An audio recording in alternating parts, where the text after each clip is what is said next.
உங்கள் தந்திவன் தொலைக்காட்சியில் சின்ன திரையின் சிங்க பெண்கள் மாலை 7 முதல் 8 மணி வரை காணத் தவறாதீர்கள். கேரள வயநாடு நிலச்சரிவுக்கான காரணம் மற்றும் அதனுடைய அதிர்ச்சி படங்கள் வெளிவந்திருக்கிறது. அதனை இப்போது நாம் பார்க்க போகிறோம். பாருங்க, இஸ்ரோவினுடைய கட்டுப்பாட்டில் இயங்கக்கூடிய NRSC அப்படின்ற அமைப்பு அவர்கள் மூலமாக 2 சேட்டலைட்டுகளை அதன் மூலமாக தொடர்ந்து ஆய்வு மேற்கொள்ளப்பட்டது. கார்ட்டோசாட் 3 மற்றும் ரிசாட். இந்த 2 செயற்கைக்கோள்களும் இந்த நிலச்சரிவுக்கு முந்தைய மற்றும் பிந்தைய படங்களை ஒப்பிட்டு அதனுடைய தாக்கத்தை, அதனுடைய பாதிப்பை, அதனுடைய தீவிரத்தை வெளிப்படுத்தி இருக்கின்றன. நம்ம பார்க்கக்கூடியது எல்லாமே கூகுள் இமேஜஸ் பார்த்துட்டு இருந்தோம், கூகுள் மேப்ஸ் பார்த்துட்டு இருந்தோம், லைவாக அந்த இடத்துல இருக்கக்கூடிய நிலச்சரிவினுடைய உக்கிரத்தை பார்த்து கொண்டிருந்தோம். ஆனால் ஒப்பீட்டளவில் என்ன நிகழ்ந்திருக்கிறதுன்ற தகவல்களை சொல்லியிருக்காங்க. அந்த தகவல்களை இப்போ நம்ம பார்க்க போகிறோம். இந்த நிலச்சரிவானது கடல் மட்டத்திலிருந்து 1550 மீட்டர் உயரத்தில் நடந்திருக்கிறது. இந்த நிலச்சரிவு, அதாவது இந்த குறிப்பிட்ட இந்த சூரல்மலை முண்டகை இந்த பகுதிக்கு மேலே இது நடந்திருக்கிறது. இந்த நிலச்சரிவால் 86,000 சதுர மீட்டர் பரப்பளவில் இந்த நிலச்சரிவு நிகழ்ந்திருக்கிறது. 86,000 சதுர மீட்டர் பரப்பளவு நிலம் நகர்ந்திருக்கிறது. அந்த நிலத்தில் மேலிருந்த மண் அப்படியே வந்திருக்கிறது, ஒதுங்கி இருக்கிறது. இதுதான் சேட்டலைட் இமேஜஸ் மூலமாக கிடைத்திருக்கக்கூடிய தகவல்களாக இருக்கிறது. இதில் அந்த 1550 மீட்டர் உயரத்தில் இருந்த அந்த மண்ணானது எவ்வளவு தூரம் பயணப்பட்டிருக்கு அப்படின்னா, இந்த நிலச்சரிவால் 8 கிலோமீட்டர் தூரம் வரை கீழ் நோக்கி சரிந்திருக்கிறது. அதாவது மலையிலிருந்து ஒரு மண்ணையோ ஒரு பாறையவோ கீழ் நோக்கி 8 கிலோமீட்டர் சரித்து விட்டால் அது எவ்வளவு வேகமாக, எவ்வளவு வீரியமாக, எவ்வளவு தீவிரமாக ஒரு வீட்டையோ ஆட்களையோ அடித்து உடைத்து நொறுக்கி செல்லும். ஸோ அதுதான் இவ்வளோ பெரிய உக்கிரத்தை ஏற்படுத்தியிருப்பதற்கான காரணம். 8 கிலோமீட்டர் அளவுக்கு அந்த இடம் துடைத்து எரியப்பட்டிருக்கிறது. மேலும் சில தகவல்களை சொல்கிறாங்க. இருவிழிஞ்சி மற்றும் சாலியாறு இந்த ஆறுகள் சிற்றாறு போல இருக்கும். இது அருகருகே பார்த்தீங்கன்னா சின்ன சின்ன ரெசார்ட்ஸ் இருக்கும். இதனுடைய முந்தைய புகைப்படங்கள்லாம் பார்த்தீங்கன்னா அந்த ரெசார்ட் பக்கத்திலே அமர்ந்து காஃபி சாப்பிட்டு கொண்டு இருக்கக்கூடிய அந்த ஃபோட்டோக்கள், புகைப்படங்கள்லாம் பகிர்ந்திருப்பாங்க. ஆனால் இப்போது இந்த நிலச்சரிவு மற்றும் ஆற்றினுடைய பெரு நீரோட்டத்தால் இந்த 2 ஆறுகளுடைய பரப்பளவே அதிகரித்திருக்கிறது. 2 ஆறுகளுமே பேராறு போல அதனுடைய இடம் மாறி இருக்கிறது அப்படின்றாங்க. இன்னொன்று, இந்த நிலச்சரிவானது புதுசாக ஏற்படலை. இதே போல மேலே மலைக்கு மேலே இருந்த ஒரு இடத்துல ஏற்கனவே நிலச்சரிவு இருந்தது.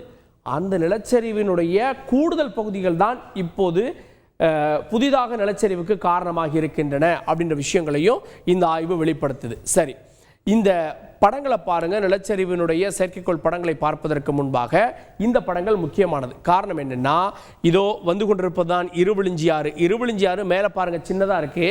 ஆனால் இந்த இடத்துல பெருசாக மாறிவிட்டது. ஆனால் இந்த இடத்துல என்ன இருந்தது அப்படின்னா, இந்த இடத்துல வீடுகள் இருந்தது. இது சில உக்கிரத்தினுடைய படங்கள்.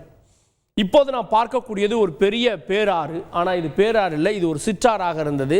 ஓடை போல கொண்டிருந்த ஆறு தான். அதனுடைய பரப்பளவை பார்க்குறீங்க எவ்வளவு பெரிதாக மாறி இருக்கிறது அப்படின்னு. நம்ம இந்த ஆறை பார்த்தோம்னா நம்ம காவிரி ஆறு மாதிரி இருக்கே அப்படின்ற அளவுக்கு நீங்கள் யோசிக்கக்கூடும். ஆனால் இது சாதாரண சிற்றாறாக இருந்த ஒன்று தான் இப்போது மாறி இருக்கிறது. அதாவது அந்த பாறைகளுடைய தீவிரம் எவ்வளோ பெரிய அஸ்திவாரத்தோடு இருக்கக்கூடிய கட்டிடங்களையும் அடித்து நொறுக்கி இருக்கிறது. அப்போ சாதாரண வீடுகள், மர வீடுகளில் இருக்கக்கூடியவங்களுடைய நிலைமையெல்லாம் மண்ணில் 5-6 அடி அளவுக்கு அவர்கள் புதைந்து போயிருக்கிறார்கள் அப்படின்றது இது காட்டுகிறது. சரி, இப்போது செயற்கைக்கோள் புகைப்படங்கள். இது முன்பு எடுக்கப்பட்ட படம். அதாவது என்னன்னா, இது அந்த ஆற்றுக்கு மேலே இருக்கக்கூடிய பகுதி. அந்த பகுதியில் ஏற்கனவே அங்கிருந்து வரக்கூடிய பாருங்க, இங்கேருந்து ஆறு இது போன்றவையெல்லாம் கொண்டிருக்கிறது. ஸோ அந்த இடத்துல ஏற்கனவே ஒரு பெரிய அளவிலான பள்ளம் போன்ற இடம் இருக்கு இல்லைங்களா? இது முன்பு ஏற்பட்ட நிலச்சரிவை ஒத்து இருக்கக்கூடிய ஒன்று. ஸோ அதுவும் சேர்ந்து தான் இருக்கிறது. இப்போது புதிய படங்களை வெளியிட்டிருக்கிறார்கள். கீழே இருக்குது பழைய படம், இப்போது எடுக்கப்பட்ட புதிய படம். இங்கே எல்லோ லைன் இருக்குது பாருங்கள். மேலே இருக்கக்கூடியது சின்னதாக இருக்கும், ஆனால் அதாவது கீழே இருக்கக்கூடியதில் பாருங்கள் சின்னதாக இருக்கும். அப்படியே மேலே போனீங்க அப்படின்னா அந்த எல்லோ லைன் பாருங்கள், புதிதாக ஒரு ஹார்ட்டின் ஷேப்பில் அது இருக்கிறது. அது கூடுதலாக சரிந்திருக்கக்கூடிய மண். சரி, இதை இன்னும் தீவிரமாக நம்ம பார்க்கலாம். இது இப்போது நாம் பார்க்கக்கூடியது பார்த்தீங்க அப்படின்னா, இந்த சைடு இருக்கக்கூடியது எல்லாமே பழைய படங்கள், இது புதிய படங்களாக இருக்கிறது. இந்த பழைய படங்கள் சொல்லக்கூடிய செய்தி என்ன, இந்த எல்லோ லைன் வந்து பார்த்தீங்கன்னா இந்த எல்லோ லைன் வழியாக தான் மண்ணும் சேரும் சகதியும் நீரும் வந்திருக்கிறது. இந்த எல்லோ லைனில் நல்லா பார்த்தீங்க அப்படின்னா தெரியும், சிறு சிறு புள்ளிகள் இருக்கும். இந்த புள்ளிகள் எல்லாம் வீடுகளாக இருந்தது. ஆனால் இப்போது இந்த எல்லோ லைன் எப்படி இருக்கிறது அப்படின்னா, அப்படி அங்கே பாருங்க, அந்த கருப்பு படத்தில் இருக்கக்கூடிய எல்லோ லைனில் எந்த விதமான புள்ளியுமே எதுவுமே இல்லை. ஸோ இங்கே இருந்த இந்த ஆற்றை ஒட்டி இருந்த பகுதிகள் எல்லாமே அப்படியே வலித்து எடுத்து வரப்பட்டிருக்கிறது. குறிப்பாக இந்த 2 படங்களை பாருங்கள், இங்கே ஆறு இருக்கிறது, ஆற்றை சுற்றி சின்ன சின்னதாக இருக்கக்கூடியது எல்லாமே வீடுகள். சேட்டலைட் மூலமாக வந்து அவ்வளோதான் எடுக்க முடியும். ஸோ இங்கே பாருங்கள், அந்த புள்ளிகளே இல்லை, இது வந்து பேராறு போல மாறி இருக்கிறது. இந்த பேராறு மாதிரி இந்த இடைப்பட்ட பகுதியில் இருந்த மொத்த வீடுகளும் அடித்து செல்லப்பட்டிருக்கின்றன. இன்னொன்று, இந்த கீழே இருக்கக்கூடிய 2 படங்களை பாருங்கள், ரொம்ப நுண்ணியமாக அதை பார்க்கணும். இந்த கீழே இருக்கக்கூடிய படங்களில் பார்த்தீங்க அப்படின்னா ஏற்கனவே பாருங்கள் ஒரு சின்ன டாட் வச்சுருக்காங்க இல்லையா, இந்த டாட் அப்படின்ற இடத்துல தான் முன்பு நிலச்சரிவு ஏற்பட்டிருக்கிறது முந்தைய காலகட்டத்தில்.